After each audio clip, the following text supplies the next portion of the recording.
Bien, buenos días chicos. Vamos a dar inicio a la clase de la semana número 3. Voy a pedirles por favor a los que puedan activar la cámara. También se conecten con la cámara. Recuerden que de igual manera es monitoreado todo lo que tiene que ver con asistencia de ustedes, la participación de ustedes, ¿no? Voy a activar mi listado. Vi que tengo un nuevo alumno, entonces permítanme un minutito nada más y ya nos conectamos.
Perfecto, entonces vamos a dar ya inicio a la clase. Efectivamente tengo un nuevo estudiante, entonces vamos a esperar unos 5 minutitos que el resto se conecte y de ahí tomaré lista. Mientras tanto, daremos inicio ya a la clase. Voy a compartirles entonces la pantalla correspondiente a la clase de la semana 3.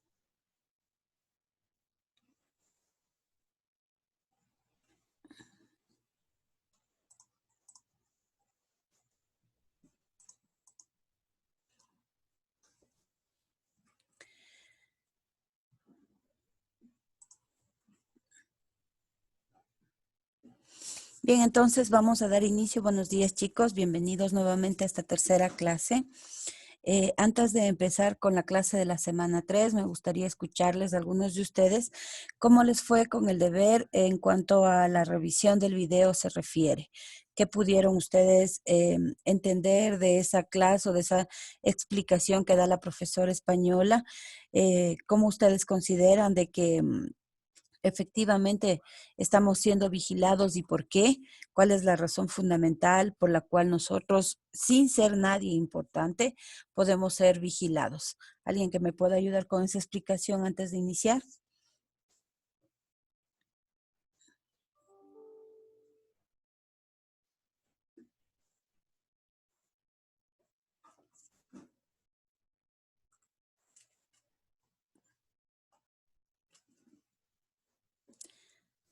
Sí me escuchan, ¿verdad?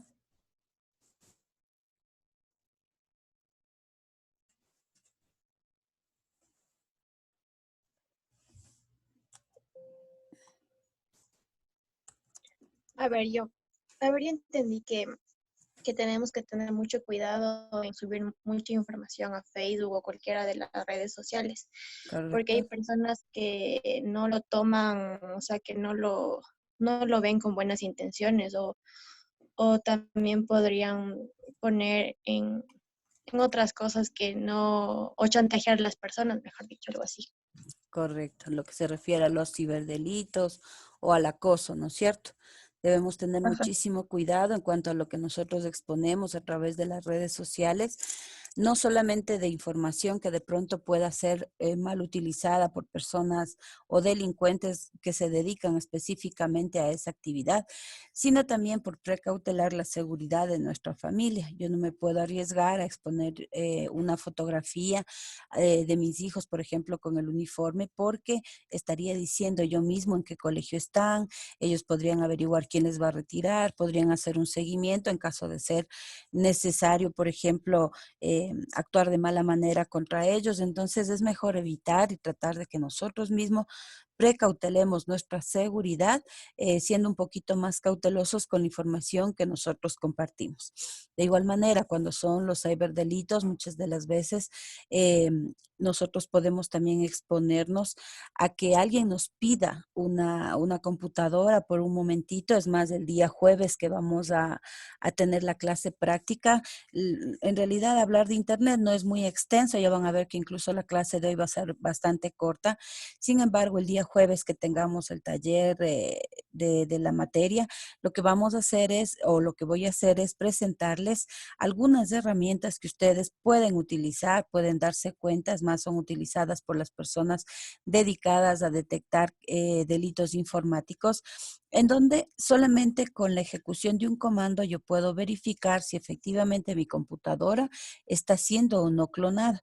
Por ejemplo, si es que alguien me pide la computadora por un minutito, yo veo que él introduce de pronto un flash memory, copia alguna información así breve y se va, posiblemente él ya instaló un software en mi computadora que lo que haga es almacenar las claves que yo utilice, y cuando luego nuevamente me pida, solamente se lleve la información o el archivo que yo tengo ahí, ya posiblemente estoy entregándole a él toda la información necesaria. De igual manera, cuando yo me tomo una fotografía, la subo al internet, muchas de las veces las personas dedicadas a los ciberdelitos acceden a través de la localización del GPS y sabe exactamente en dónde está la persona y en qué momento tomó la fotografía. ¿Sí? Entonces vamos a hacer una pequeña demostración de eso nada más, como para aportar un poquito más a lo que es la importancia de la tecnología de la información como tal y a las herramientas que yo puedo utilizar a través de las TICs, pero que también pueden ser utilizadas por personas destinadas a hacernos daño. Sí, entonces hay que tener mucho cuidado con eso, hay que tener precaución con la información que nosotros compartimos y de igual manera saber a quiénes la compartimos, ¿sí? Muchas de las veces la sugerencia que se hace fundamentalmente es la depuración de mis amigos, por ejemplo, en Face. Si yo tengo por ahí unos 1900 amigos, posiblemente solamente 300 sean en realidad amigos. A los demás ni siquiera los conozco. Y recuerden que existen perfiles falsos en donde la mayoría de los delincuentes cibernéticos lo que hacen es utilizar perfiles con fotos de personas mayores, jóvenes, niños, y no son en realidad ellos quienes están atrás de esa fotografía. Entonces hay que tener mucho cuidado con eso y tener siempre la precaución de aceptar únicamente a personas que efectivamente nosotros conocemos, a amigos que sean reales, ¿sí? Si por ahí quiero ganar popularidad teniendo mayor número de seguidores que otra persona, pues efectivamente eso no me va a hacer mucho bien a mí, sino podría perjudicar porque estaría aceptando a otras personas. ¿Sí? Bien, entonces ahora sí vamos a dar inicio a la clase correspondiente a esta semana.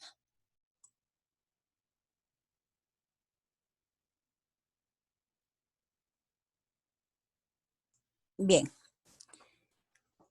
entonces vamos a hablar en esta tercera semana acerca del Internet y lo que es la computación en la nube. Conoceremos, lógicamente, cómo ha ido evolucionando el Internet, cuál es su estructura, cómo funciona la historia, su origen, qué es el web 1.0, qué es el web 2.0, el 3.0, el 4.0, hasta la actualidad, cómo ha ido evolucionando y de qué manera nosotros hemos interactuado en este crecimiento, ¿no? Los objetivos del encuentro van a ser identificar la estructura del Internet y su evolución, así como las formas de conexión. Analizar las características y aplicaciones del web 2.0 y 3.0 aplicando el trabajo colaborativo en línea. Ya veremos que existe el web desde el 1.0 hasta el 4.0.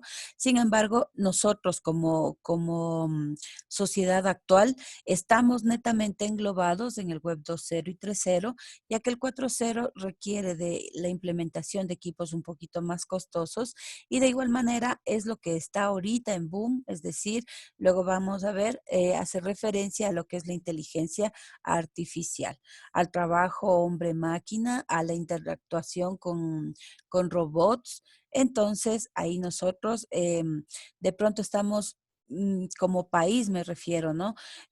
Un poquito retrasados a los avances tecnológicos que ya tienen en otros estados, en otros países. Sin embargo, nosotros nos hemos visto capaces de competir con cualquiera de ellos. ¿Ya? Vamos entonces a hablar sobre la estructura y evolución del Internet, el Internet 2.0 y 3.0, que se referencia a la web 2.0 y 3.0 que acabo de mencionar.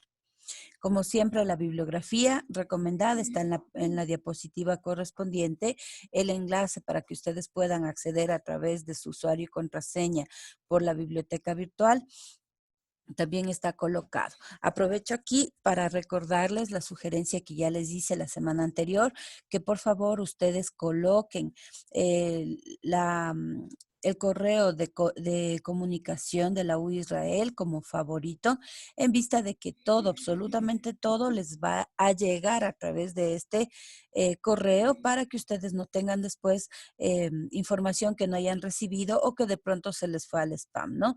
Como les había comentado, es importante de que ustedes la registren o le agreguen a favoritos para que todo les llegue y no pierdan ningún detalle. Recuerden que ahora todo se les va a comunicar a través del correo institucional.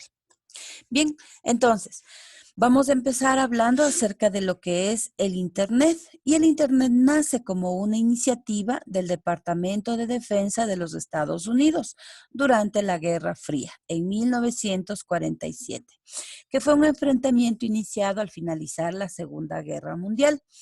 Cuando ustedes tomen la asignatura Investigación Operativa, que me parece que la reciben en cuarto o quinto nivel, se van a dar cuenta de que la mayoría de cosas que han surgido siempre ha sido o ha estado relacionado con la parte de aspectos bélicos, de aspectos de guerra, de enfrentamientos bélicos, ¿sí?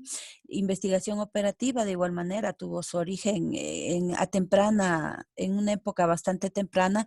Sin embargo, de igual manera fue para combatir o analizar estrategias de guerra que me permitiera dañar o destruir a mi equipo contrario.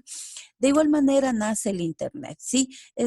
Nace en el Departamento de Defensa de los Estados Unidos y siempre tiene que estar o tiene que ver o estar relacionado con aspectos bélicos. Siempre ha tratado de buscar la mejor forma, la mejor manera de vencer a nuestros equipos contrarios, ¿sí? Con ese primer enfoque que tuvo el Internet, es decir, la manera como poder trabajar en lo que era la Guerra Fría, ya da origen en sí a lo que va a ser luego llamado Internet. Primero se le analiza como una idea para buscar una solución entre los conflictos provocados entre bloques occidentales capitalistas que estaban liderados por Estados Unidos y el bloque oriental comunista que estaba comandado por la Unión Soviética, ¿sí? Entonces llamada Unión Soviética.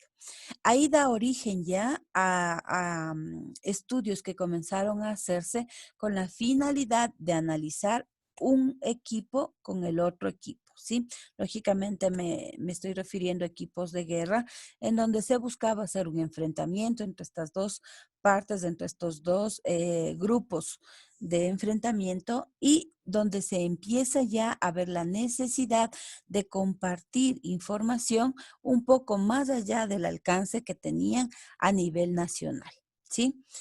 En 1965 conectan por primera vez dos computadoras. La primera, que era la computadora TX2 en Massachusetts, y la conectan con una máquina Q32 en California.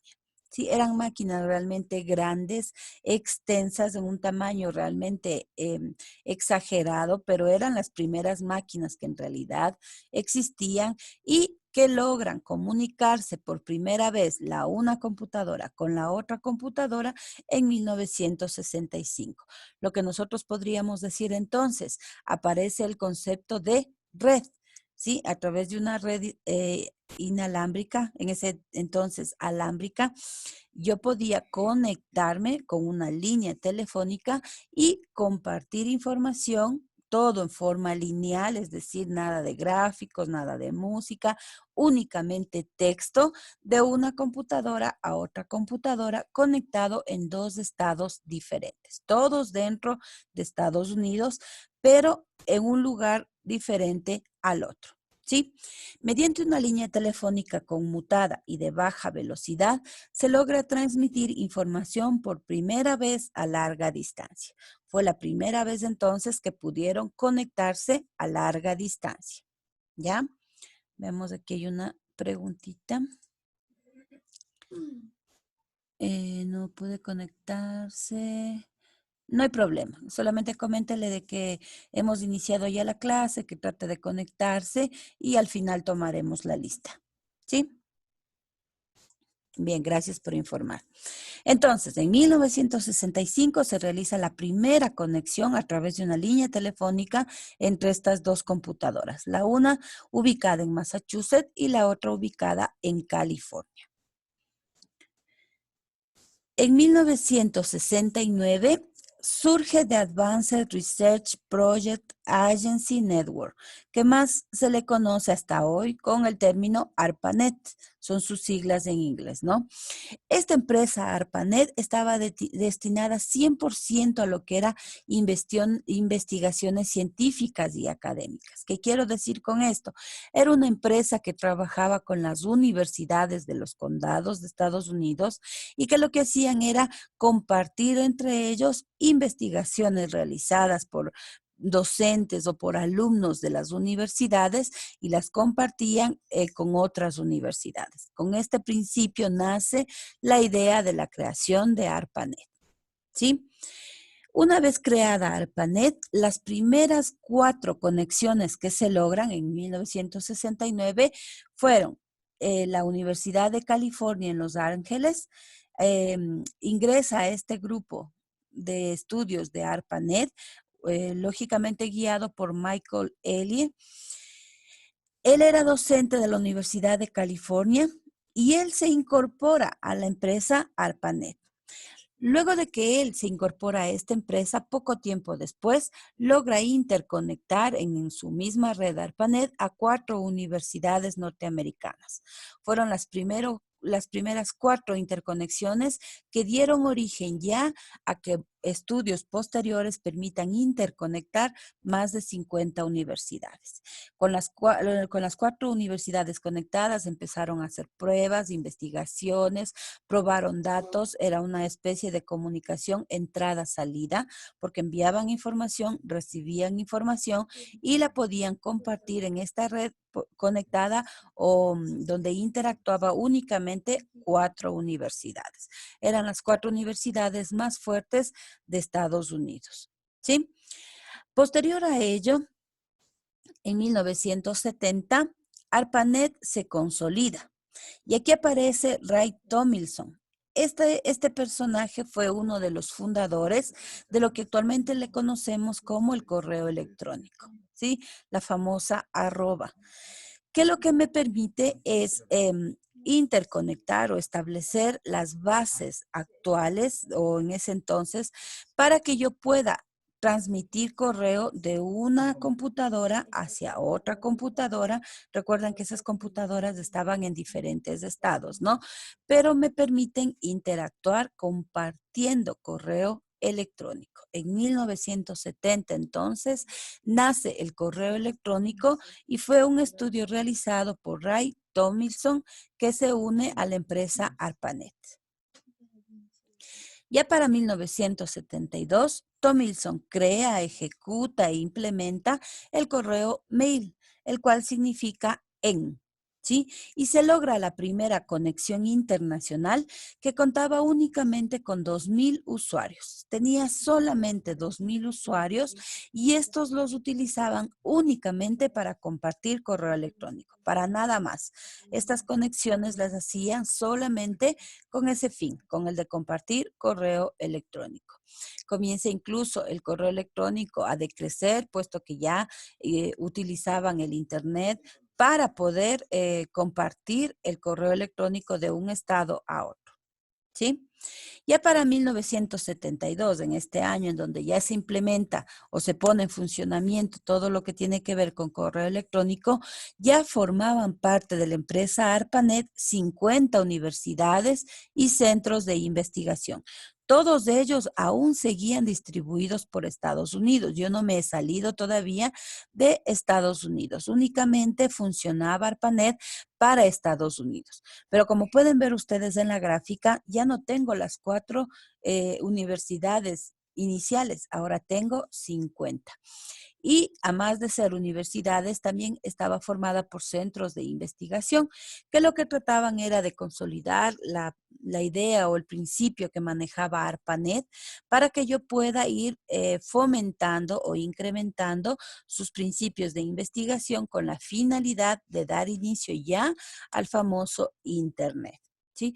Todo esto fue producto de equipos de investigación que colaboraban y trabajaban en beneficio de todo el estado de Estados Unidos para que ellos pudieran, lógicamente, compartir sus investigaciones y abrirse al resto del mundo. ¿Ya? En 1973, ARPANET ya estableció conexión con otros países, ya se abre de Estados Unidos y comienza a hacer pruebas de conexión con Noruega y con Inglaterra. ¿Sí? Se abre, ya no es solamente Estados Unidos, y lo que hace es abrirse hacia Noruega y abrirse hacia Inglaterra. Y lógicamente comienza a implementar, a hacer pruebas de todo lo que ya se hizo en Estados Unidos para que comience a regarse o abrirse, a expandirse su red ARPANET. ¿Sí? En 1974 ya se le da forma a lo que hoy le llamamos Internet. ¿Por qué? Porque ahora sí ya comencé a interactuar, ya no solamente entre Estados Unidos, sino con los otros 2 países que ya hice previas investigaciones, previas pruebas, y ya comienza a dar origen a la palabra Internet, porque veo que tengo la posibilidad de transmitir información de entrada y salida, o lo que se conoce como información de ida y de vuelta. Yo enviaba información o un correo electrónico y recibía información a través de otro correo electrónico. Esto me da la pista, entonces, la idea de que yo efectivamente puedo transmitir de un país a otro país información y comienza ya el estudio de cómo hacer que se transmita no solamente correo electrónico, sino también cómo yo puedo pasar información relacionada posiblemente con el audio. Luego harán estudios para ver cómo transmitir videos, la creación de páginas web para poder transmitir no solamente un simple correo electrónico, sino expresar de forma plana, que se le llamaba así, mi comentario, mi investigación, es decir, un simple escrito sin retroalimentación, porque lógicamente no podían opinar sobre mi escrito, sino únicamente verlo. Y cualquier comentario, lógicamente, tendrían que hacerlo a través de un correo electrónico para que yo pueda retroalimentar cualquier información relacionada a mi investigación, ¿sí? Buenos días. No hay problema, Joana, sí nos comentó su compañera. Sí, luego tomaremos lista. Bien, entonces, eso aparece ya en el 74, ya se da inicio entonces a lo que es Internet como tal. Recuerden que Internet no es otra cosa que transmitir información de ida y de vuelta. Yo envío algo y recibo algo, ¿sí? Ya para 1976 y 1977, en cambio, ya se dan algunos otros descubrimientos, algunos otros aportes investigativos, como por ejemplo, en 1976 se funda Apple. Apple era la empresa en donde ya comienza a hacer investigaciones un poco más profundas sobre lo que eran aspectos de desarrollo de Internet, pero a su vez en 1977 logra crear la primera computadora personal que fue vendida a nivel masivo. ¿Qué quiere decir esto? Que fue una empresa dedicada ya a la venta como tal de computadoras que compartían ya información y que me permitirían, lógicamente, enviar correos, ya no solamente de un estado a otro estado, sino a través del mundo. ¿Sí? Fue Apple entonces quien da origen ya a esto, a la venta de la primera computadora y fue comprada a nivel masivo. Por eso es que la empresa Apple se vuelve realmente millonaria desde esa época donde lanza la computadora que tenía la posibilidad de compartir ya información. ¿Sí? De nada, Joana. En 1980, con el auge de la comercialización, el número de computadoras que se iban adquiriendo iba creciendo, es decir, ya no eran 2.000 usuarios que había anteriormente solamente para compartir Internet, lanzan la primera computadora y en realidad el número de clientes crece de sobremanera. ¿Sí? A partir de los años 80, este incremento de usuarios fue realmente sorprendente, por lo que tuvieron que ir generando ya la idea de hacer redes mucho más potentes. Y al inicio de esto provoca un caos por la cantidad de participantes, la cantidad de información, la cantidad de formatos que yo tenía que compartir, ¿no es cierto? No solamente eran correos electrónicos, yo ya compartí información en diferentes formatos, pero logro que se unifique ese lenguaje como tal a través del nacimiento del protocolo TCP/IP. ¿Alguien recuerda qué era TCP/IP o ha escuchado hablar del protocolo?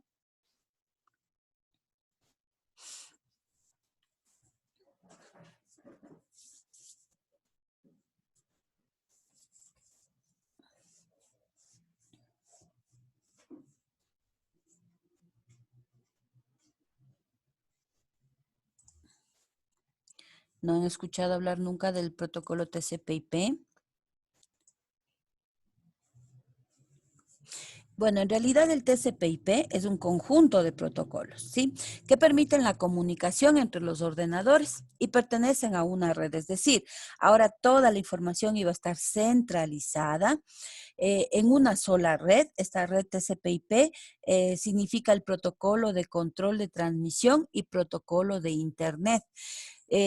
No lo vemos nosotros en esta asignatura como tal, pero ustedes ya lo verán, creo que en el siguiente nivel, en donde posiblemente les permita ver que las 7 capas que existen para que ustedes puedan interconectarse desde la red, desde lo más básico hasta la salida que tiene a los usuarios, se lo manejan a través de protocolos. Son capas, son protocolos que me permiten interactuar o comunicarme con los demás usuarios. ¿Sí? Son varias capas, modelos que se llaman, ¿no? Modelos o protocolos. No lo estudiamos aquí, sin embargo, existen protocolos o 7 capas desde lo más básico hasta el último, que es el protocolo TCP/IP como tal, es decir, aquel que ya me permite interactuar entre la parte de pronto el desarrollo, la parte fea y aburrida con la parte visual, lo que yo veo como usuario, o la parte aplicativa como tal. ¿Sí? Ahí ya se va a poder ver entonces la página desarrollada, ya se le verá de forma agradable para el usuario, pero todo eso es necesario lograrlo a través de la implementación de estos protocolos. Esto lo estudian las personas que siguen ingeniería en sistemas, pues deben estudiar cada una de sus capas, la interconectividad de cada una de ellas, cómo actúa con el usuario, qué hace para que de la capa física pase a la capa de datos, luego a la capa de red, luego a la de transporte, sesión, presentación y aplicación, que es la última capa y que es la que está relacionado con el protocolo TCP/IP. Sí, entonces no lo vemos, ustedes no lo estudian, sin embargo, es necesario conocerlo nada más. Es es aquel encargado, lógicamente, de conseguir la comunicación entre la computadora y el usuario. ¿Sí? Lógicamente, todos estos son estudios realmente complejos que hacen las personas dedicadas a la ingeniería de sistemas, a la ingeniería de software, para permitir que de algo tan aburrido o tan extenso o tan complicado como un código fuente, nosotros lo veamos únicamente como un aplicativo agradable al usuario y fácil de manejar. ¿Sí?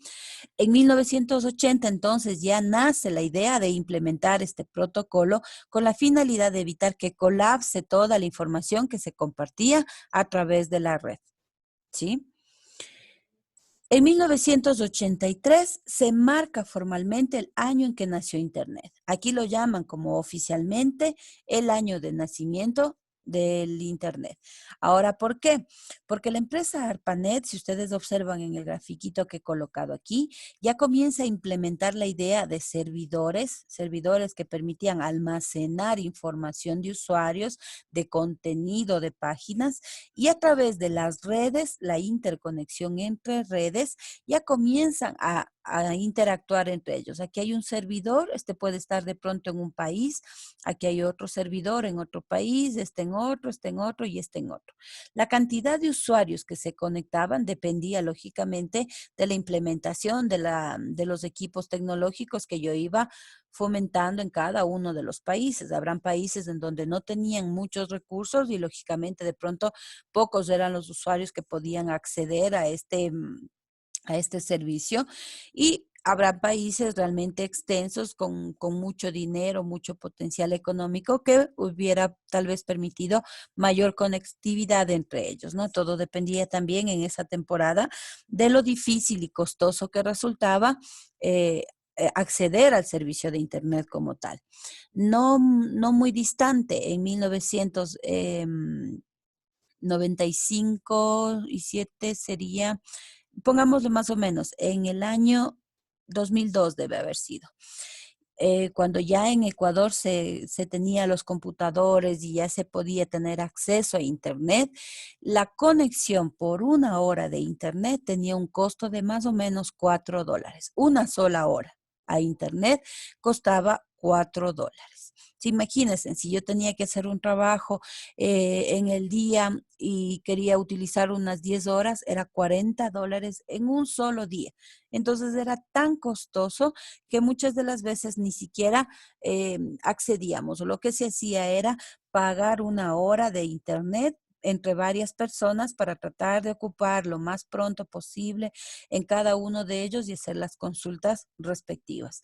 Por eso es que en esa época, aquí en Ecuador, ya se usaban, o más bien dicho, únicamente nuestras investigaciones a nivel profesional, a nivel de estudiantes, era en las bibliotecas, porque en realidad era costoso acceder al servicio de Internet.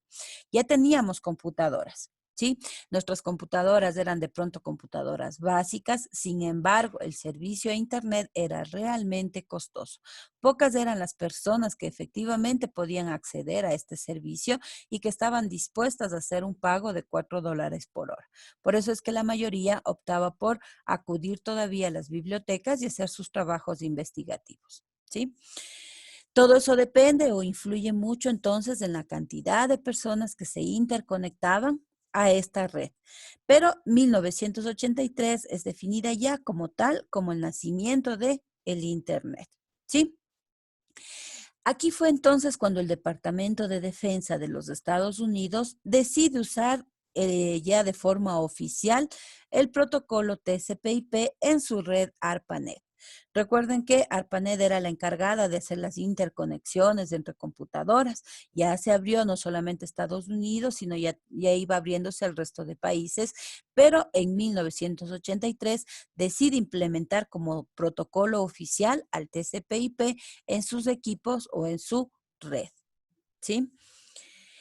Con este descubrimiento, con este avance que tiene la empresa ARPANET, llega a su fin en 1989, es decir, 6 años enteros logró seguir implementando, haciendo investigaciones, reforzando sus conocimientos como empresa.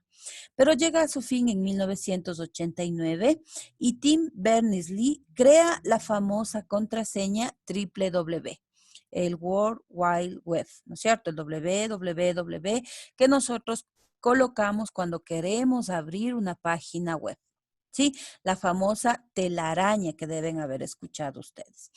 ¿Qué es este World Wide Web o www? Es una contraseña creada para conectar lo que hoy llamamos páginas, que permite difundir información, imágenes y videos.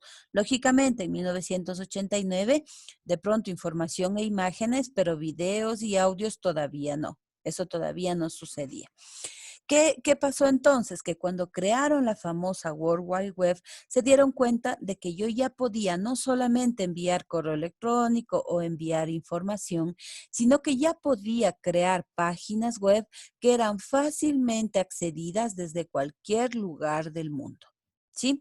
Con la colocación de esta contraseña, como se le llamaba en ese entonces, me permite interconectar o actuar de forma dinámica desde una computadora hacia otra computadora, únicamente conociendo la página web, el nombre de esa página web. Todas estas páginas eran estáticas, recién se las estaba formando, todavía yo no podía interactuar con las otras personas. ¿Sí? Pero ya aparece en 1989 y la persona que la crea, que la inventa o la descubre es Tim Berners-Lee. ¿Sí? Para 1996 aparece ya los exploradores para navegar por Internet, siendo el primero de ellos Internet Explorer. Es decir, de todos los navegadores que ustedes conozcan, el más antiguo de todos ellos es Explorer. ¿Sí? Hasta ahora lo usamos. Pocas son las personas que todavía utilizan Internet Explorer, sin embargo, es uno de los navegadores más antiguos que existen y que hasta ahora se han mantenido. Sí, hay muchos, hay muchísimos que de pronto ni siquiera hemos escuchado hablar.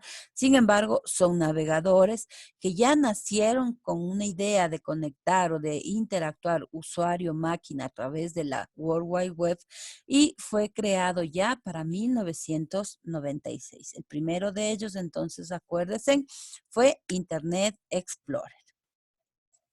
Para 1998 se funda el buscador Google. Aquí aparece ya la empresa como tal, que aún no nació como una empresa, fue solamente el trabajo investigativo de una sola persona y esa persona crea este buscador que lo que hacía era interconectar bases de datos y permitía que sea mucho más sencillo buscar información. Sí, yo pongo una palabrita en el buscador y ese buscador lo que hace es relacionar a cientos de miles de millones de páginas en donde se pueden almacenar información relacionadas al contenido que yo necesito investigar. ¿Sí? Ya se constituye entonces como el buscador más visitado hasta el día de hoy. Es la herramienta más poderosa a nivel mundial. Por eso Google es una de las empresas más millonarias. ¿Por qué? Porque son utilizados hasta la actualidad. De igual manera, ¿cómo subsiste Google si yo no estoy pagando dinero por ese servicio? Ya sabemos que es por la publicidad, ¿no es cierto? La publicidad que las empresas grandes o empresas millonarias pagan para que al momento que yo ponga una sola palabrita, lo primero que aparezca o se vea en el listado sea el nombre de su empresa. Eso es cómo subsisten o cómo sobreviven YouTube, Google, Facebook, Twitter, WhatsApp, un montón de redes sociales, un montón de buscadores. Lo que estoy haciendo yo es pagando para que mi empresa aparezca de forma automática, para que el momento que yo esté viendo un video se interrumpa el video y aparezca publicidad.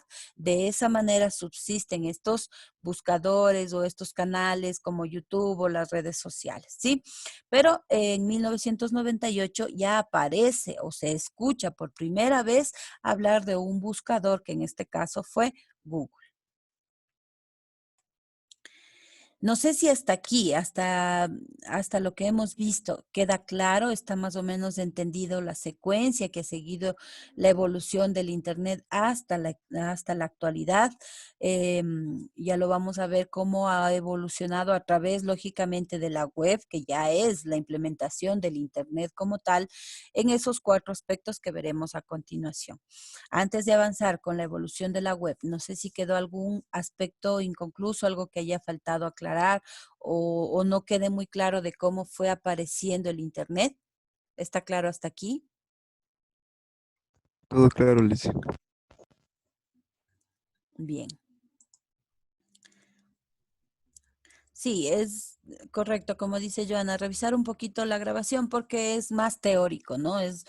Ustedes saben que la evolución lógicamente son procesos que ha ido sufriendo cualquier cosa, no solamente el Internet, pero que lleva consigo una historia, avances progresivos, investigaciones muy extensas de muchos años. Ustedes han visto que, por ejemplo, de 1996, no, mucho, de 1989, luego el siguiente descubrimiento así fuerte aparece en el 96, por ejemplo. Son algunos años de investigación, noches enteras sin dormir de las personas que se encargaron de brindarnos hoy por hoy lo que es la red, el Internet, de la evolución que ha ido sufriendo la web. Entonces, todos estos avances, todas estas investigaciones han dado lugar para que nosotros hoy en día, a más de que el Internet sea realmente barato, como les cuento en mi temporada mismo, yo tuve ya una computadora un poquito moderna, sin embargo, adquirir el servicio de Internet era realmente costoso. Lo que hacíamos era pagar entre todos el valor de $4 la hora, no les miento, yo estudié en el 2002 más o menos, que fue lo que sucedió eso. Y la verdad era, yo estudié ingeniería en sistemas, entonces nuestro trabajo se basaba 100% en programar, entonces no era mucho el uso de Internet. Pero cuando nos mandaban a hacer consultas, nosotros lo que hacíamos era acudir a la biblioteca porque nos resultaba económico. Pero ya había cosas, ya había nuevas investigaciones que nos pedían a nosotros también consultar o profundizar un poco más y que de pronto en los libros ya no se los encontraba. Pero con la aparición del Internet, lo que se hizo fue hacer grupos de trabajo y compartir entre todos ese gasto. Sí, recuerden que $4 hace tantos años era realmente costoso, ¿no? Y por lo general se trataba de que en 2, 3 horas máximo hayamos terminado las consultas o todos los deberes que teníamos que hacer. ¿Qué hacíamos nosotros? Capturábamos la información y después comenzábamos a transcribir, porque nos salía mucho más económico que ponernos de ese momento a transcribir y después finalizar el Internet. Entonces eran maneras que utilizábamos nosotros para usar el Internet sin que nos cueste demasiado dinero. La mayoría éramos estudiantes, habían compañeros de fuera. Recuerden que igual ingeniería de software había solamente en Quito, en Guayaquil y aquí en la ESPE Latacunga. Y teníamos compañeros que venían de Machala, venían del Oriente, venían de Ambato, de Riobamba, etcétera. Y eran personas que muchas veces vivían en Latacunga, vivían solos y era una manera de entre todos aportar y hacer las tareas, ¿sí? Yo creo que antes era mucho más complicado inclusive estudiar que hoy en día por la cantidad de facilidades, beneficios y los mismos avances que ha sufrido la tecnología. Claro que lógicamente son avances positivos a nosotros como estudiantes y como docentes, nos ayuda de sobremanera toda esta investigación que se ha ido mejorando durante los últimos años y que a nosotros nos ha favorecido enormemente. El hecho de que hoy estemos recibiendo clases en línea es una de las bondades y ventajas que existen, ¿no? Lógicamente son aprovechadas también las oportunidades por las empresas. Ustedes deben haber escuchado a lo mejor que la empresa Zoom, la creadora del software que nosotros utilizamos para conectarnos actualmente, ha sufrido un incremento en sus ganancias exagerado. ¿Por qué? Porque lógicamente es una herramienta bastante potente, bastante útil, que a mí en lo personal me parece fabuloso porque me permite interactuar de forma directa con los alumnos, me permite trabajar 2, 3, 4 horas seguidas sin que yo tenga que detenerme, tenga que parar para conectarme nuevamente, como sucede con las licencias de no pago. Zoom también tiene la posibilidad de que ustedes se descarguen de forma gratuita, pero no podrán conectarse más de 100 personas a la vez y tampoco tener más de 40 minutos de conexión. Tendría que tener creada unas 10 secuencias o unas, dependiendo la cantidad de horas que necesite dar clases, hacer videoconferencias de 40 minutos máximo. Se termina la conexión, conectarme nuevamente y es una pérdida de tiempo completa.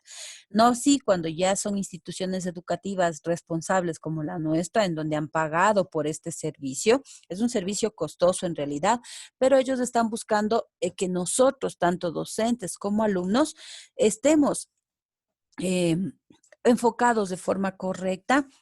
Utilicemos la herramienta de forma correcta, seamos legales en cuanto al pago de sus licencias y nos garantice a nosotros un estudio continuo sin necesidad de que yo tenga que estarme preocupando de que ya se me acaba la conexión y frenando la clase. Entonces, estas herramientas, los creadores de Zoom han sufrido en este último mes un incremento en sus ganancias exorbitante. Yo leí recién un reportaje en donde decían, ¿por qué Zoom se enriquece si estamos atravesando por una crisis? Lógicamente, estamos en una crisis, deberían de pronto hacer algún descuento o tratar de dar algún beneficio adicional, pero consideremos que esto es hecho por una persona que dedicó de pronto muchísimo tiempo, muchísimos años de investigación para poder implementar este servicio o este aplicativo en una web. Y hoy vio su oportunidad, hoy vio que es necesario, que la gente tenía que utilizarlo y lógicamente está aprovechando esa oportunidad. Deberían después de haber convenios en donde a las universidades, por ejemplo, se les cobre un porcentaje menor y cuando sean para empresas, de pronto bancos o instituciones que tienen un potencial de dinero mucho más amplio, pues tal vez cobrarles un poco más, ¿sí? Pero todo esto es avances que va sufriendo la tecnología, avances positivos para nosotros como docentes, como alumnos, como personas naturales, que nos facilita la vida de forma exagerada. Yo ya no tengo que irme a una biblioteca, yo no he pisado una biblioteca en muchísimos años porque todo lo descargo a través del Internet. Tengo colección de libros digitales, todos ellos digitales, que los sigo leyendo, sin embargo, no he asistido a una biblioteca. ¿Sí? Entonces, ¿qué hago con eso? Optimizo el tiempo que puedo de pronto gastar en ir hasta una biblioteca, lo invierto leyendo, investigando, consultando. Todo lo que no sepamos a través del Internet lo podemos descubrir. ¿Sí? Cualquier cosa, cualquier duda, algo que ustedes no lo tengan claro, ingresan a YouTube, a un simple tutorial, les indica, por ejemplo, si no sé cómo instalar un software, paso a paso les indica cómo descargar, cómo instalar, cómo poner la licencia, cómo registrar el producto, paso a paso. Incluso, está mal, ¿no? Pero incluso cómo craquear un software, existen tutoriales en Internet a través de YouTube, a través del buscador Google, a través de cualquier herramienta ustedes pueden acceder. Entonces, son bondades, son avances importantes para nosotros que siempre debemos aprovecharlos, pero de forma positiva. ¿Sí? Ahora, en cambio, vamos a ver lo que es la evolución en la web, es decir, cómo este Internet ha ido evolucionando en beneficio de nosotros como docentes, como alumnos y como gente o público en general. ¿Sí? Vamos entonces a hablar de las 4 evoluciones fundamentales, iniciando en la web 1.0 hasta la web 4.0, que ya está siendo implementada. No, en Ecuador todavía veo muy poquitos casos por lo costoso que resulta, pero ya existe, ¿no? El poder adquisitivo de las personas en Ecuador tampoco es que sea malo. Existe gente con muchísimo dinero que accede a a servicios, a productos creados o llamados Web 4.0 que están netamente relacionados con inteligencia artificial. Pero ¿cómo ha ido evolucionando la web? Similar a cómo ha ido evolucionando el Internet. Cuando ya en 1998 ya comencé a trabajar como Internet, a manejar buscadores, bases de datos, etcétera, comienza ya a formarse la idea de, de trabajar ya como un servicio o como un Internet en sí relacionado con la web, con las páginas web, con el servicio de Internet, con el manejar información a nivel mundial. ¿Sí? No significa que después de 1998 recién yo puedo hablar de la web 1.0. No, la web 1.0 nace en 1991 y de ahí se va abriendo por periodos, luego va avanzando la tecnología y va a aparecer la web 2.0 hasta hoy, luego la web 3.0 hasta hoy y luego la web 4.0 hasta hoy, pero que como les digo, es más implementada en países con un poder adquisitivo muchísimo más alto que el nuestro, ¿sí? Veamos entonces. Cuando hablo yo de web 1.0, puedo decir, si ven el muñequito, estábamos recién en pañales, estábamos gateando, nosotros estábamos aprendiendo a caminar.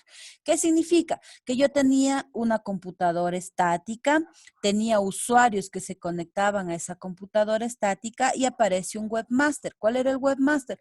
Aquella persona encargada de crear mi página web.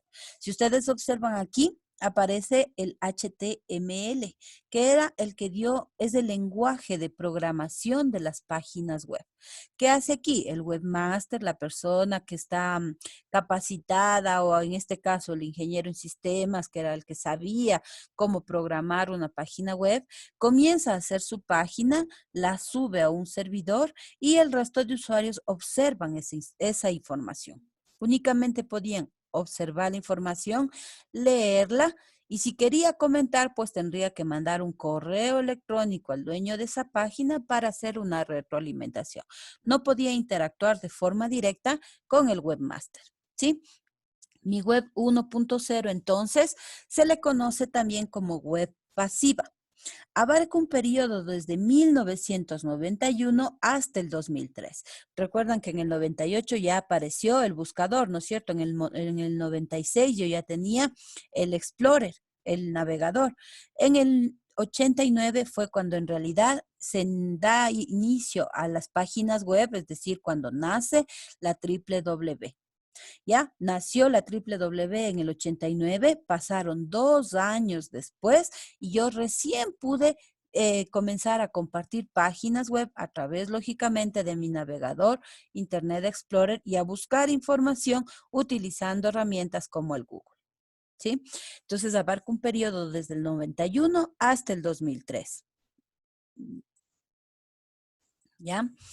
Es la forma más básica de Internet con navegadores de solo lectura. Como les digo, aquí solamente podía leer la información compartida, no podía interactuar de forma directa con quien la escribió.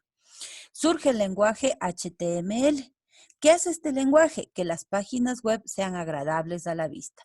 Ya no es el código fuente, las letritas en la pantalla negra, ya no es nada de eso, sino son hojas electrónicas en donde ustedes podían acceder a la información, pero de forma agradable a ustedes como usuario. ¿Sí? Aparecen los primeros navegadores, el Explorer y el Netscape. El usuario no podía interactuar con el contenido de la página porque no existían aún los hipervínculos. ¿Qué es un hipervínculo? Yo doy clic en una palabrita que está subrayada con azul y hace que se abra otra pantalla nueva, ¿no es cierto? Otra página web. Aún no aparecían estos famosos hipervínculos y solamente lo que hacía yo era interconectarme o leer el contenido presentado por el creador de esa página y si quería responder o dar un comentario, enviar un correo electrónico. No había otra forma todavía, ¿sí? ¿Cuáles eran las ventajas de este tipo de web 1.0?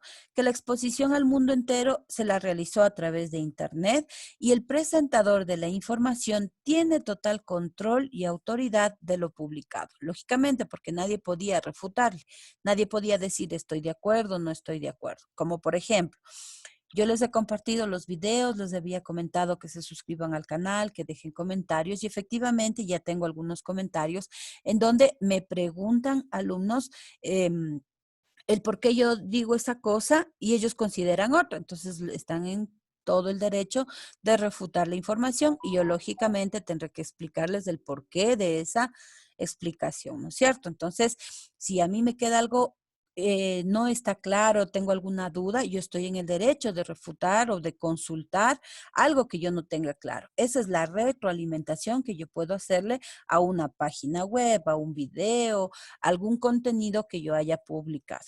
¿Sí? Esa es una manera de interactuar con algo que yo presenté. Pero en esa temporada la ventaja era que el dueño de la información era literal, el dueño. Nadie podía decirle que estaba erróneo, que tenía alguna parte mal o que no estaban en acuerdo con lo que él publicaba. Sí, era una de las ventajas que se le atribuía a la web 1.0. ¿Cuáles eran las desventajas? Que la comunicación era pasiva. Solamente yo podía exponer, pero no podía recibir retroalimentación de parte de la otra persona. ¿Sí? ¿Qué se hacía con esto? Perder la oportunidad de acceso a la información relevante, que quiere decir que yo puedo tomar lo bueno de esa retroalimentación y mejorar mi formación. ¿Sí? Ahí no existía eso y no se conoce la reacción del público en relación a la información compartida. Yo no sé si les gustó el contenido, si les pareció aburrido, si algo debía cambiar, no existía esa retroalimentación. Entonces, es una desventaja porque yo era como que yo tenía toda la razón o yo era dueño de la verdad absoluta y eso no es así. Siempre puede haber aportes que nos hagan a nosotros enriquecer nuestros conocimientos y mejorar lo que ya compartimos en beneficio del resto.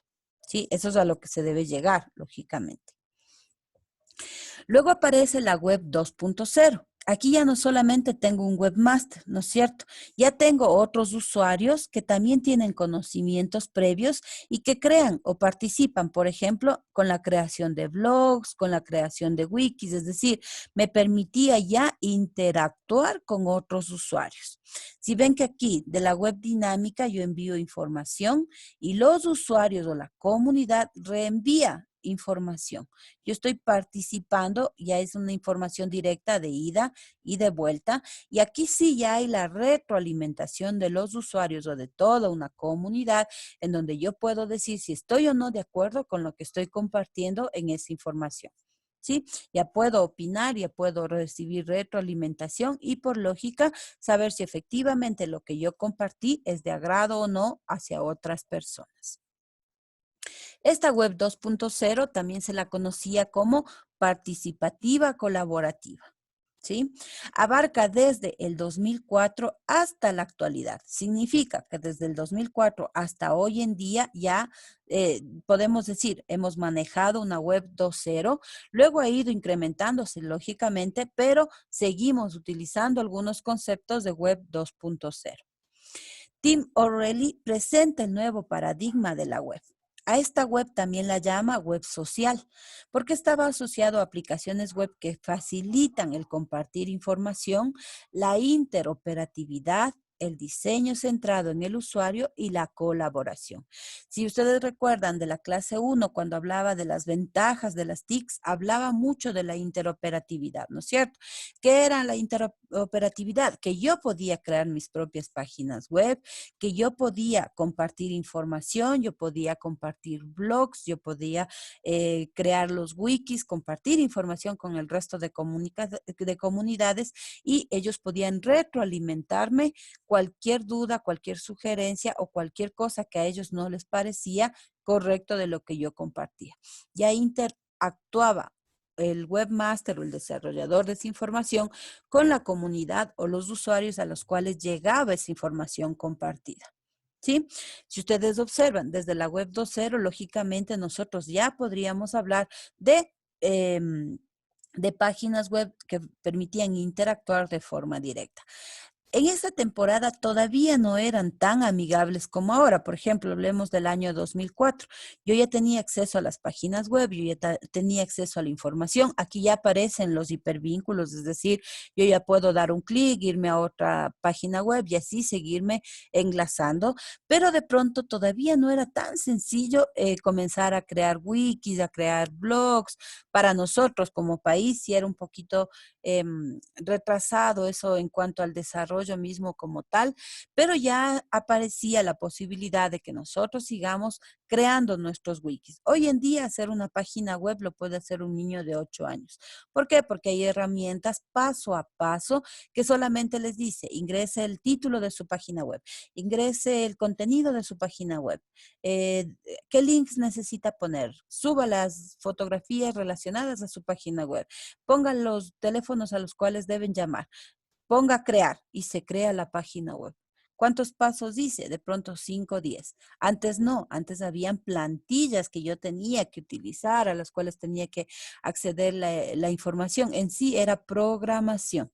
Entonces era un poquito compleja, sin embargo ya apareció la posibilidad de ir formando estas páginas web, de irlas creando, poniendo ahí hipervínculos que ya enlazaba una página con otra. Ya no fue tan rígida, tan plana como la primera, como la web 1.0, y ya en la web 2.0 ya se hace de forma mucho más agradable hacia la interacción entre usuario y desarrollador. ¿Sí? Aquí en la web 2.0, algunos de los ejemplos que ya podemos mencionar son los que aparecen ahí. Facebook forma parte de la web 2.0. Los blogs, las redes sociales, YouTube, los wikis, las folksonomías. ¿A qué se refiere las folksonomías? A los tags o etiquetas, al famoso hashtag que nosotros ponemos ahora en las redes sociales, en que hace es que al momento que usted ponga el numeral y una palabra, ¿no es cierto? Una palabra clave con la cual ustedes quieran clasificar la información. Muchas personas que utilicen el mismo hashtag, lo que permite es clasificar la información de una sola agrupación o en forma de un conjunto de personas que están interactuando con esa información. Todos aquellos que pongan el mismo hashtag permitirá que yo comparta la información y de igual manera que acceda a ella mucho más rápido porque es una información clasificada por un conjunto de personas a la vez. ¿Sí?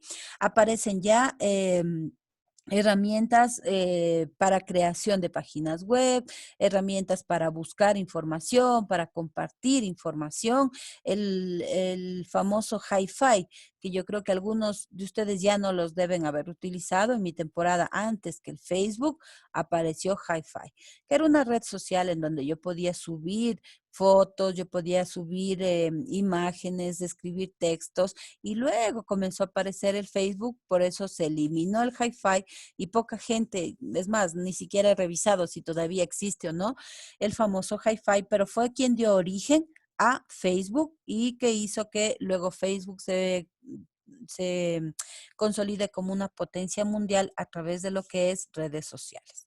¿Sí? Entonces ya son avances, ya se van viendo esos avances a partir de la web 2.0. Van apareciendo páginas realmente dinámicas que me permiten a mí como usuario interactuar de manera mucho más agradable con el resto del mundo.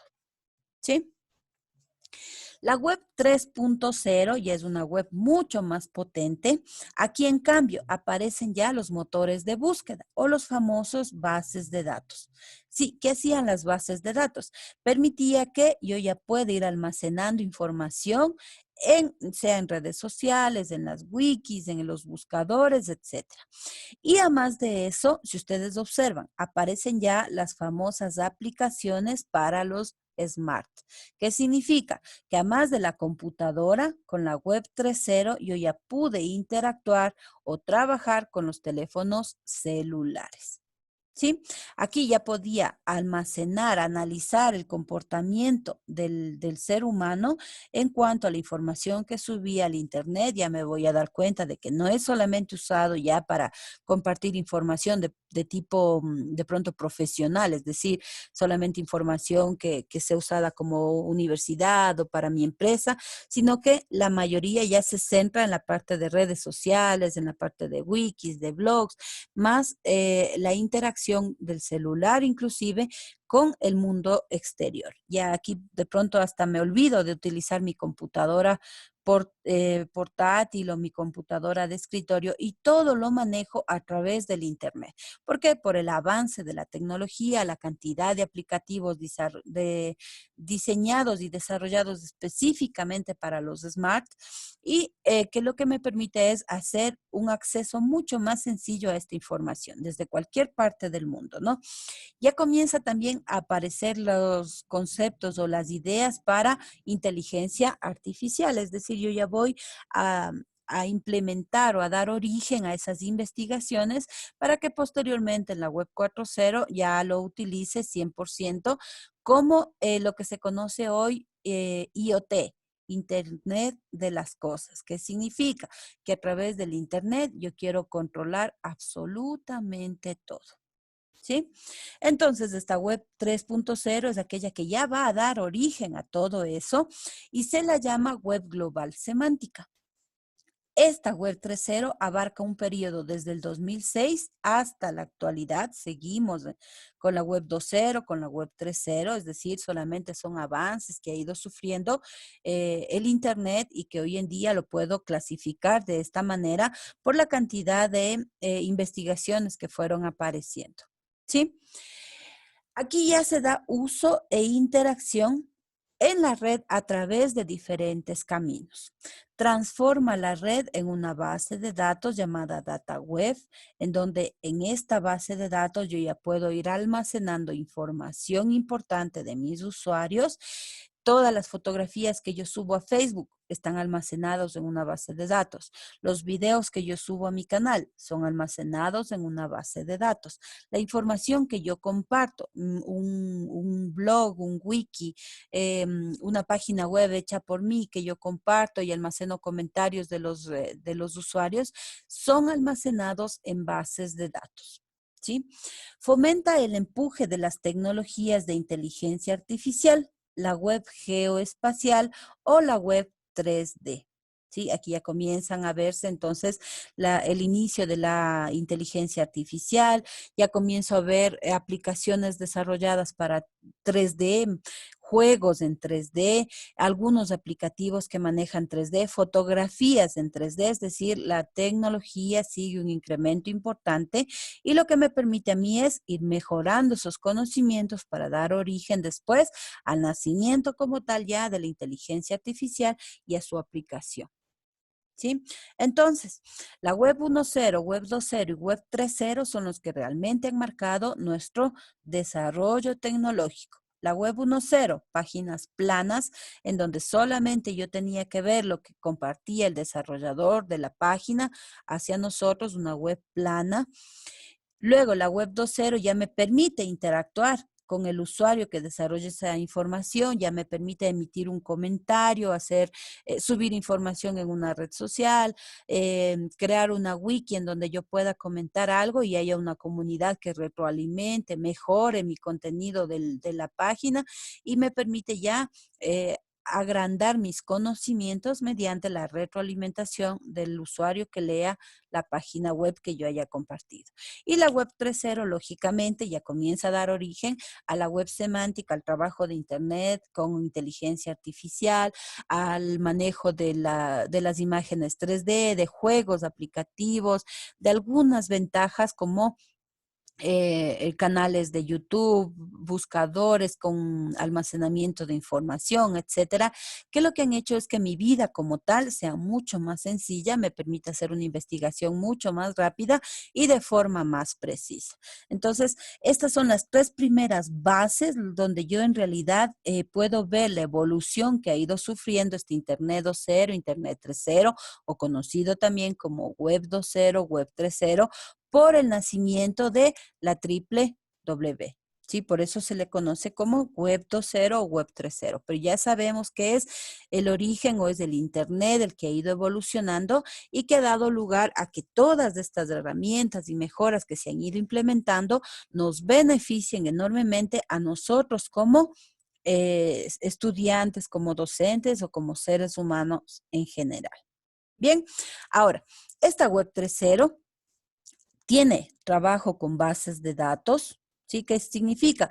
Que yo voy a almacenar información, esa información va a permanecer años de años en estas redes, puede ser en las redes sociales, puede ser en los buscadores, pero son datos que al momento que yo ingrese la palabrita, manda a buscar en bases de datos colocadas en millones de lugares a la vez y esa información la despliega para que yo pueda darle uso, me hace una personalización de esa información, me permite que yo verifique si es lo que estoy buscando o no, que me desplace a otras páginas web, que pueda seguir investigando, que vea si es que existen herramientas 3D que permitan hacer mucho más dinámica mi investigación, la información que yo esté necesitando.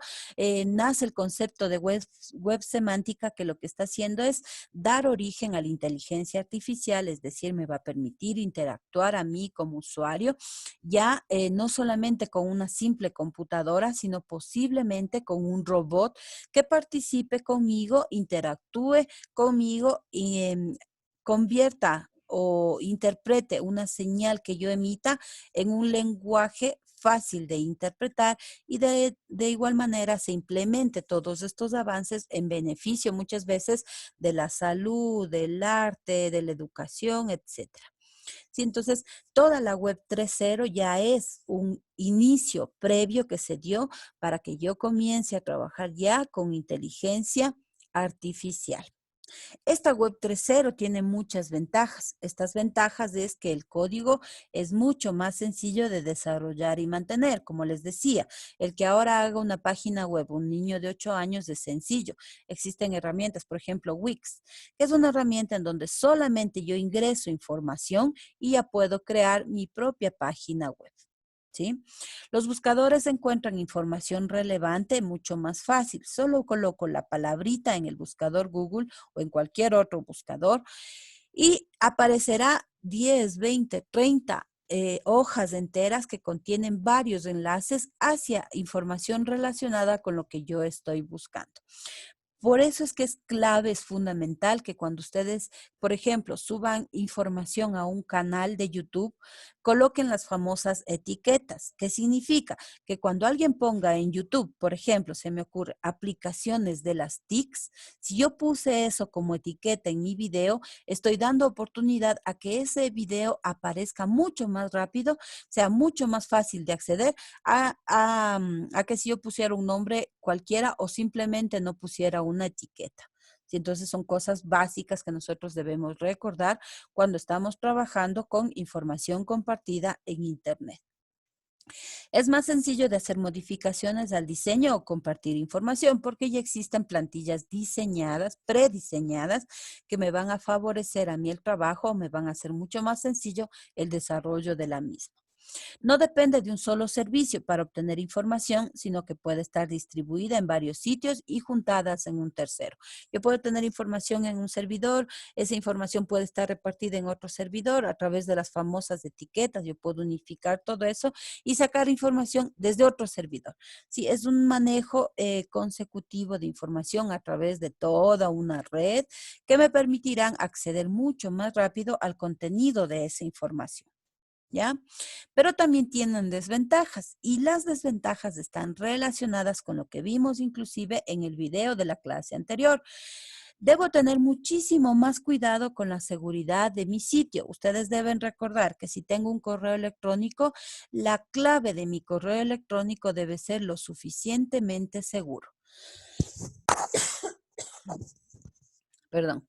¿A qué hago referencia con seguro? A que yo no puedo poner una clave 1, 2, 3, 4, 5. O yo no puedo poner, si mi nombre es Luis Pérez, poner Luis Pérez como contraseña. Cosas que sean realmente complicadas para que un hacker acceda a mi información. ¿Cuál es una clave segura? Por ejemplo, si yo les pongo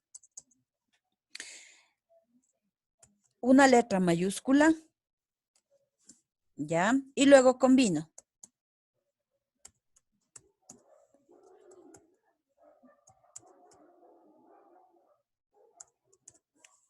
¿Ya? Esa es una clave segura. Estoy combinando letra mayúscula, letra minúscula, carácter especial y números. Acceder a una clave de esto les va a tomar muchísimo más tiempo a los delincuentes o a los hackeadores de claves acceder a la información. ¿Por qué? Porque lógicamente ellos tendrán que descifrar muchísimas cosas más para acceder a mi información. Por eso es que ellos inventan luego los famosos malware, software que viene ya, por ejemplo, cuando les obsequian a ustedes el instalable de un juego, ustedes se instalan sin mayor problema, no les piden hacer ningún pago por ese servicio, porque posiblemente dentro de ese juego ya viene un software que va a robar su clave. Es decir, se me hace muy difícil determinar que esa es la clave de acceso, pues la puedo adquirir simplemente instalando un programita en la computadora en donde yo puedo acceder de forma directa y ver qué clave pusieron y poder robar la información de mi correo electrónico, de mi cuenta de Facebook, etcétera. Sí, entonces la sugerencia, siempre tengamos cuidado al momento de crearnos nuestras claves y procuren combinar esas 4 cosas. Letras mayúsculas, letras minúsculas, caracteres especiales y números. Siempre esas 4 combinaciones van a hacer que sus claves sean mucho más seguras y más difíciles para que la persona pueda acceder a ellas. ¿Sí? Y son propensas a ciberdelitos por la cantidad de información que se comparte mediante redes sociales y a lo fácil que resulta acceder a este tipo de aplicaciones. Si ustedes vieron en el video también explica acerca de del GPS, ¿no es cierto? El por qué yo no debo tener activado siempre mi GPS, porque es fácil de que al momento que yo mande un simple mensaje por WhatsApp, hace que la persona que me está investigando, la persona que está detrás de mí, sepa en dónde estoy, con quién estoy y me hagan un seguimiento muchísimo más profundo. ¿Sí? Entonces hay que tener mucho, mucho cuidado con la información que yo comparto en el Internet. Bien. Con esto da entonces origen o da el surgimiento como tal ya a la web del futuro, que se le conoce así a la web 4.0. Si ustedes observan la grafiquita que aparece ahí, ¿por qué se le considera web del futuro? Porque yo puedo controlar absolutamente todo desde el Internet. Desde mi teléfono celular, ni siquiera necesito tener cargada o llevar al lado siempre mi computadora o mi laptop. Basta con que yo tenga al lado mi teléfono celular. A través del teléfono yo puedo controlarlo absolutamente todo. ¿Sí? Esta web está basada en inteligencia artificial, busca mejorar las limitaciones de la web 3.0 porque es un sistema de web global y es tan potente como el cerebro humano gracias al avance de la nanotecnología. ¿Sí? La nanotecnología tiene que ver con investigaciones que han hecho relacionadas a la inteligencia del ser humano. Son estudios de cómo se comporta mi cerebro y lo han implementado en investigaciones de tipo tecnológico. Es decir, ustedes han de haber visto ahora los robots que simulan actividades hechas por el ser humano. Robots que deben haber visto reportajes, robots que, por ejemplo, le tienen trabajando en un bar y él sabe cómo preparar un cóctel. ¿Por qué? Porque recibió instrucciones, tiene grabado en su código fuente qué procedimientos debe hacer, incluso es capaz de tomar ciertas decisiones o analizar de mejor manera qué porcentaje debo colocar de licor, qué porcentaje debe colocarse de jugo, qué tiempo debo mezclar el producto, etcétera. Son instrucciones que se le han sido asignadas como robots, como programación inicial que se le ha dado, pero que con el estudio que se sigue haciendo, lo que se pretende es que él tome sus propias decisiones. Quieren de alguna manera evitar que las personas sean quienes den orden y ellos tomen sus propias decisiones, que lógicamente no sería totalmente correcto, porque siempre van a necesitar la ayuda o la programación o el compromiso de parte de la persona, del ser humano, y ellos, lógicamente, recibirán esas órdenes, esas disposiciones dadas a través de un código de programación, pero que ha facilitado de sobremanera trabajos, por ejemplo, cuando utilizan a un robot en una fábrica, ¿no es cierto? Los mismos brazos mecánicos que trabajan en las máquinas ensambladoras de carros, por ejemplo. ¿Qué son esos? Son robots. Son robots programados que a través de inteligencia artificial ellos saben la precisión exacta en dónde deben colocar el vehículo, en dónde deben, de dónde deben mover, hacia dónde deben transportarlo o son robotcitos incluso que se los han destinado, son robots buscadores de minas, con sensores de movimiento, ellos detectan dónde está colocada una mina y lo que hacen es ir, detectar, extraer sin arriesgarle a la persona que posiblemente por excavar y ver dónde está la mina, muchas veces les explotaba las minas en el cuerpo y o morían o quedaban mutilados. Ahora, en cambio, esos trabajos peligrosos se los destina a robots, a máquinas construidas a través de inteligencia artificial que realizarán el trabajo peligroso que nosotros no deberíamos hacer. Ahí estoy de acuerdo, es correcto que ellos utilicen este tipo de ingeniería, lo pongan en práctica, pero no querer de pronto suplantar al ser humano, ¿no? Lastimosamente, el avance de la tecnología también ocasiona que muchas personas se queden sin trabajo porque son suplantadas por robots que a lo mejor hacen mucho más rápido su trabajo. Entonces, son algunas desventajas inclusive que conforme vamos viendo que benefician unos aspectos, también puede perjudicar a otros, ¿ya? Aquí existe la comprensión del lenguaje natural. ¿Recuerdan lo que hablábamos en los periféricos de entrada y salida, que habían guantes inteligentes aplicando realidad virtual? Que lo que hacía era entender qué estoy haciendo yo con la una mano y replicar esos movimientos en la mano izquierda. ¿Sí? Terapia, ¿no es cierto? En esta mano sana yo muevo y hago que ese guante mueva a mi mano enferma. Entonces, todos esos son avances que han ido surgiendo a lo largo de la investigación tecnológica como tal. Pero lo más claro, lo que ustedes más deben haberse dado cuenta de lo que es conocido el famoso IoT.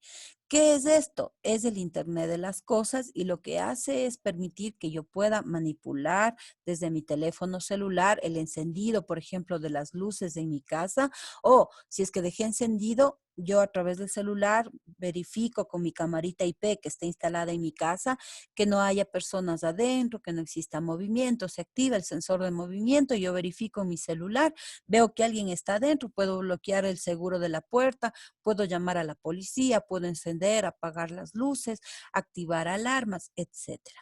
Todo esto hace que la vida sea mucho más sencilla, por eso se le considera como la web del futuro, ¿sí?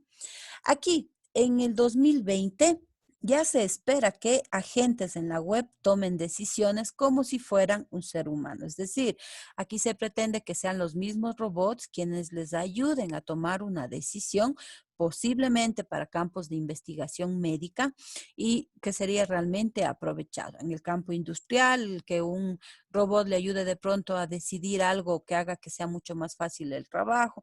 Todo eso es lo que se pretende en este año y que lógicamente son investigaciones ya realizadas que están profundizándose de mayor manera en países potentes a nivel de dinero, como por ejemplo Japón, Estados Unidos, países de desarrollo fuerte en cuanto a tecnología, en cuanto a la programación misma, en donde con el dinero que tienen, la capacidad adquisitiva que tienen, podrían lógicamente implementar, hacer pruebas y presentar resultados a futuro.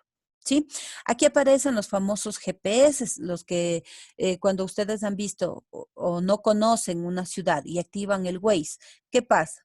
Se activa el GPS y lógicamente a través de la herramienta Waze, lo que hace es guiarme como que yo tuviera un copiloto al lado y me dice, tome la mano, la calle a mano izquierda, avance 2 cuadras y en la siguiente gira a la derecha. Y yo puedo hacer ese ramo sin necesidad de estar averiguando, bajando la ventana, preguntándole a una persona, porque ya tengo la ruta exacta para llegar a mi destino final. Todo eso han sido avances, incrementos en la tecnología que han permitido mejorarme a mí la vida, hacerla mucho más sencilla a través del uso de la tecnología como tal. ¿Sí? Como les mencionaba, el Internet de las cosas, que es lo que controla desde el Internet absolutamente todo. Eso es entonces lo que hace referencia a la web 4.0. Todo lo que tenga que ver con Internet y el hacer más sencilla mi vida, la toma de decisiones, lo que me permita a mí facilitarme tiempos de estudios, por ejemplo, todo eso yo puedo enfocarlo o englobarlo a través de la web 4.0. ¿Sí? No sé si hasta aquí tienen algo que no haya quedado claro, alguna duda de lo que hemos visto.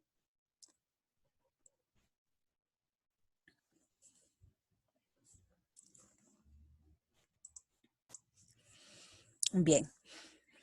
Vamos entonces a hacer una actividad chiquita, ya saben, siempre una retroalimentación de lo que hemos visto, pero lógicamente usando herramientas tecnológicas, ¿no es cierto? También tenemos que sacarle provecho al avance de la tecnología enfocado en el software educativo. Vamos a hacer nuevamente un cuestionario en donde yo veré si es que efectivamente está o no claro lo que acabamos de ver, y en la siguiente clase que tendremos el taller, vamos a hacer dos cosas básicas. La primera, la creación de una página web utilizando la herramienta Wix, bastante sencilla. Ustedes se van a dar cuenta que es realmente fácil hacerla. Y otra, conoceremos herramientas que se utilizan para robar información, los famosos ciberdelitos, o cómo yo misma puedo estar facilitando esa información simplemente compartiendo información como una simple fotografía. ¿Ya? Voy entonces a copiarles este link en el chat para que por favor accedan. Ya saben el mecanismo, solamente dan clic, acceden al quiz y empezamos a jugar. Les voy a dar el código para el juego y damos inicio a la retroalimentación. Permítanme copiar.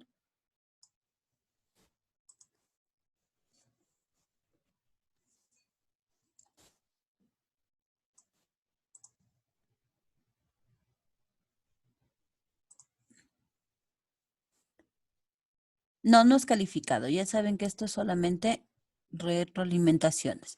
La idea es que si ahorita no puede acceder, por ejemplo, que está desde el celular y se le hace un poco complicado conectarse, debería revisarlo en la casa para evitar de pronto, o más bien dicho, para que usted pueda repasar ejercicios de ahí, pueda ver qué preguntas pueden salir. Recuerden que les había dicho que tal vez en una prueba se pueda hacer algo parecido, es decir, preguntas que ya hayan salido y que posiblemente a mí me permita retomar algo que ya les di y ustedes lo puedan implementar acá, ¿no? Entonces también sería una manera de estudiar. Bien, veamos si es que me deja acceder.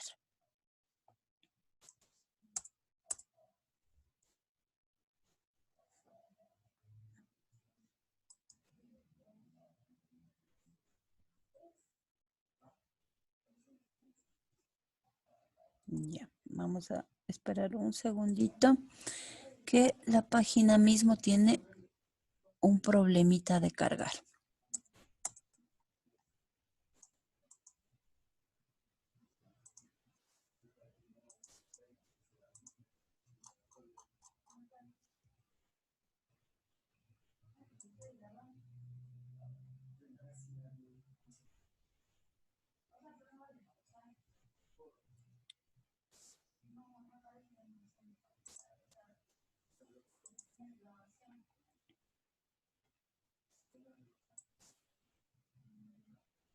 Bien.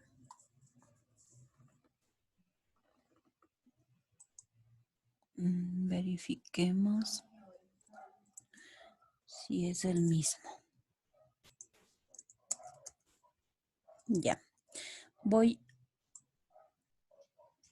No sé si pudieron ustedes acceder al cuestionario que dice Internet.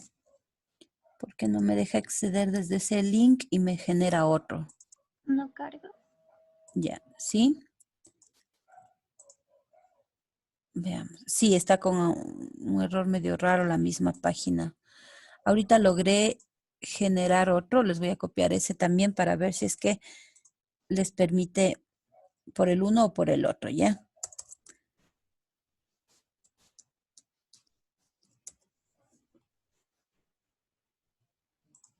Ya, veamos. Si es que no les coge con el uno, probémosle por favor esta otra dirección, ¿ya? Debería salirles un cuestionario que dice Internet y les va a pedir un código, ya sabemos el código de juego. Entonces vamos a poner,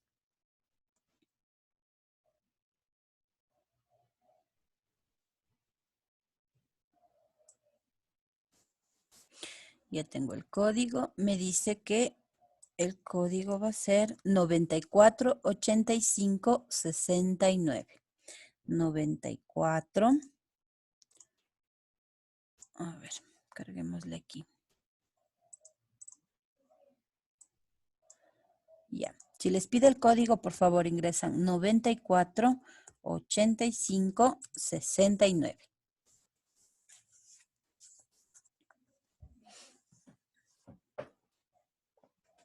Perfecto, ya tengo Joshua,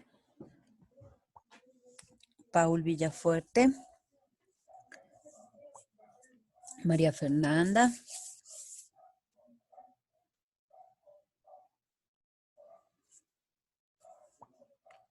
Joana,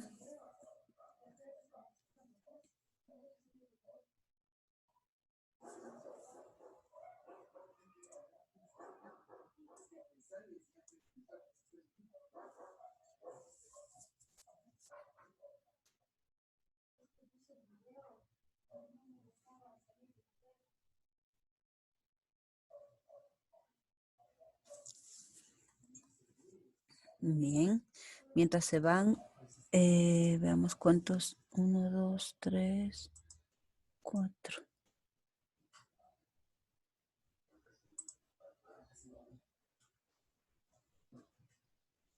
Ya.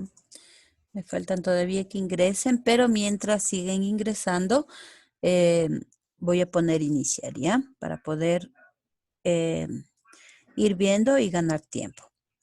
Bien, van a responder entonces las preguntas. De igual manera, si algo no saben, no se preocupen, ya saben que es solamente para retroalimentar lo que acabamos de ver y cualquier duda o cualquier aclaración también se la puede hacer. ¿Ya? Tengo 5 jugadores, voy a dar inicio, esperemos ya se unan los demás compañeros.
Andrea no puede ingresar.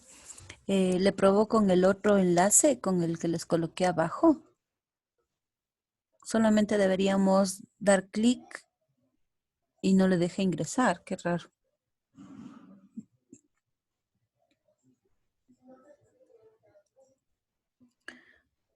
Para este quizzes lo único que necesitamos es tener el correo, perdón, el enlace. De ahí cuando es primera vez les pide que se registren con el correo electrónico, deberían poner el institucional para, porque son juegos de educados o educativos, ¿no? Entonces, una vez que se registre ya no debería pedirle absolutamente nada. Bueno, con todo igual, miremos por favor, está compartida la pantallita y luego intentemos ingresar, ¿no? La herramienta Quizzes es una herramienta gratuita en donde yo solamente puedo poner el nombre, incluso el cuestionario se llama Internet y ya puede usted observar las preguntas, ir jugando inclusive de forma personal sin necesidad de que alguien le invite, ¿no? Pero a ver, Lisbeth también no puede ingresar, dice. Probaron cambiando de navegador, por ejemplo, en el Chrome o en el Mozilla. Hay veces que los plugins no están instalados bien y por eso no se abren algunas páginas, ¿no? Intenten probar también por ahí. Y si no, por esta ocasión veamos cómo está el juego y luego les invito a que ustedes ingresen a Quizzes, busquen el cuestionario internet y de ahí puedan resolver también, para que vayan practicando. Como les digo, esto no es calificado, sin embargo, sí sería bueno que ustedes vayan familiarizándose con el manejo de este tipo de herramientas. ¿Ya? Bien, mientras siguen ustedes contestando, yo les voy a tomar lista. Por favor, van respondiendo presente o los que no tengan audio, escriben el presente para yo poderles registrar la asistencia. Joshua Bravo, Presente, Alicia. Fernández Andrea, Presente, Licen. Fonseca Karen,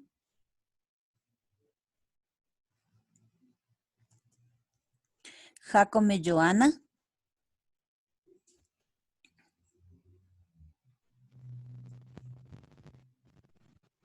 Presente, Luisa. correcto, Torres Pedro,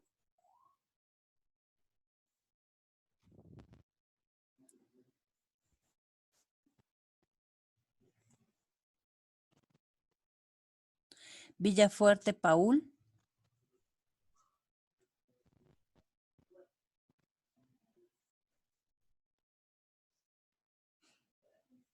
Villafuerte Paul,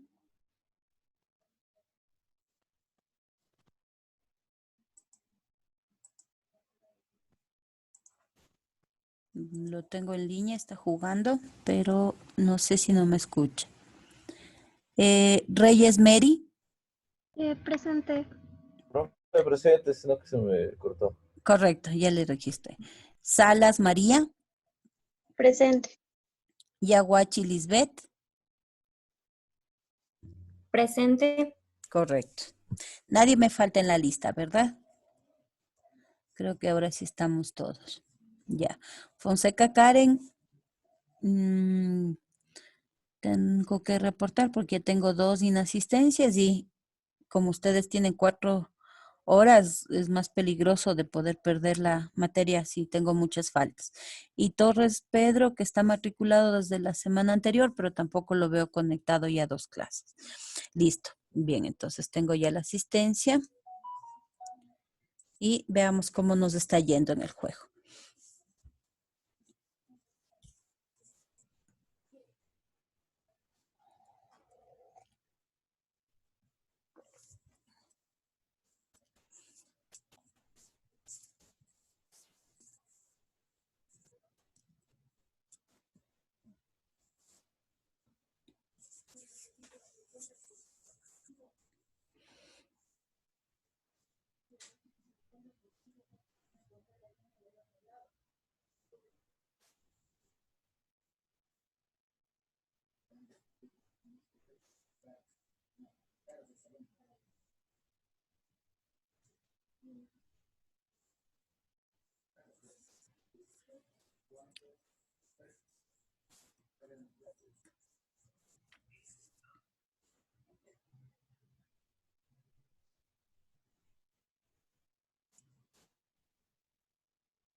Ya podemos ver ahí en la imagen, tengo dos personas que ya han terminado, una tercera que está por terminar y dos personas más que siguen avanzando, ¿no? Entonces, de igual manera, eh, luego nos va a reflejar el resultado, nos va a reflejar las tres primeras posiciones, que son formatos propios que maneja la configuración de la herramienta Quizzes.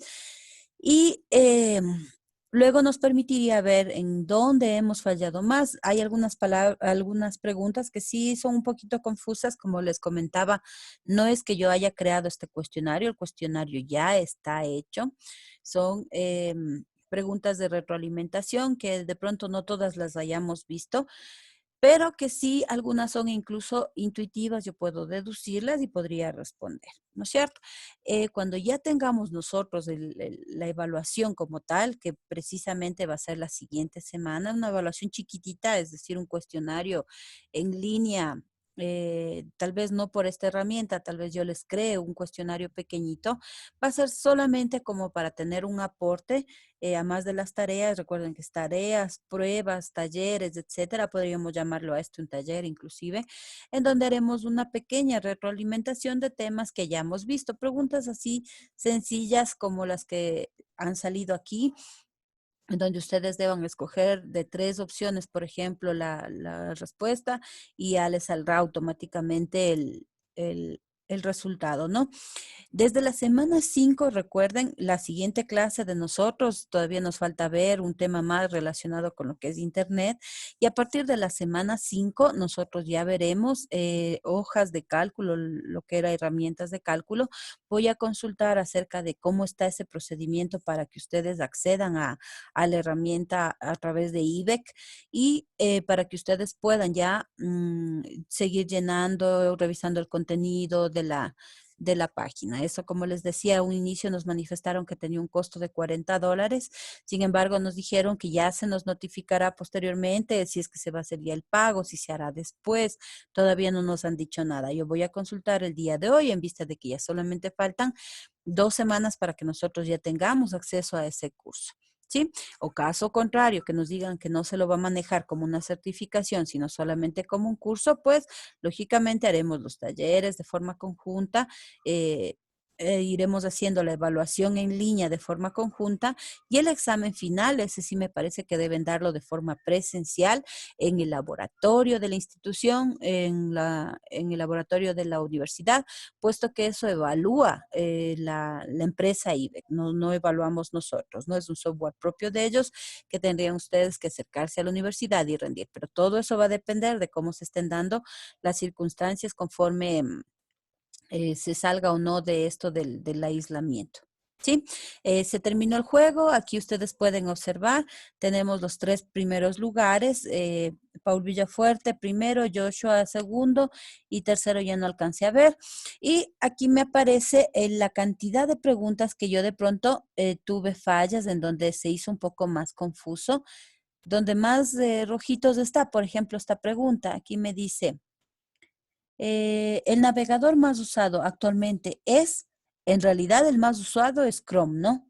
El que más usamos hasta la actualidad, hoy en día como tal, es Chrome. Si hubiera dicho el navegador o el primer navegador usado fue Microsoft o el Internet Explorer, ¿sí?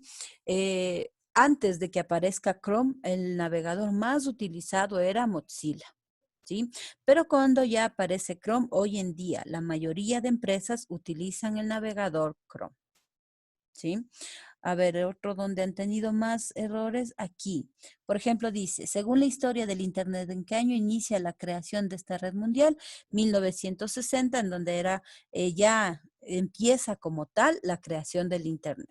Sí, entonces son, como les menciono, son preguntitas ya prediseñadas, no es puesto por la profesora, pero ya me permitiría a mí ir viendo posibles ejercicios, posibles preguntas que podrían salir en la lección, ¿ya? ¿Cuál de las empresas es proveedor de Internet? Claro, había otra que era Confa, esa no la he escuchado yo, Enerca tampoco. Sí, entonces de esas que aparecieron, claro, debería haber sido la respuesta correcta. Pueden ustedes volver a jugarlo, pueden hacerlo de forma individual, sin necesidad de recibir una invitación del profesor. Accedan a Quizzes, tal como está ahí, Q-Z-I-Z-Z. Acceden a ese solamente poniendo esa palabrita en el buscador Google, ya les da el enlace. Ustedes buscan cuestionarios, pueden seguir practicando y preparándose de pronto para el taller de la siguiente semana, ¿no? Puede que lo hagamos aquí, como hay veces que no todos pueden ingresar para evitar esos contratiempos, lo que podemos hacer es hacer un cuestionario chiquito en la plataforma mismo que se habilitará el momento de rendir ya la evaluación. Tendrán de pronto unos 15 minutos para responder preguntas así sencillas. Ya saben que esta primera parte, al menos todo es teórico, no es mucho el problema. Y de ahí ya la cuarta semana finalizaremos toda esta parte del Internet y a partir de la quinta arrancaremos netamente con lo que es ya hojas de cálculo. Para la siguiente clase yo ya les tengo alguna información o en caso que me respondan ya en estos días, pues lógicamente con el presidente de curso les haré llegar cualquier indicación adicional. ¿Sí? No sé si tienen alguna duda, algo que no haya quedado claro.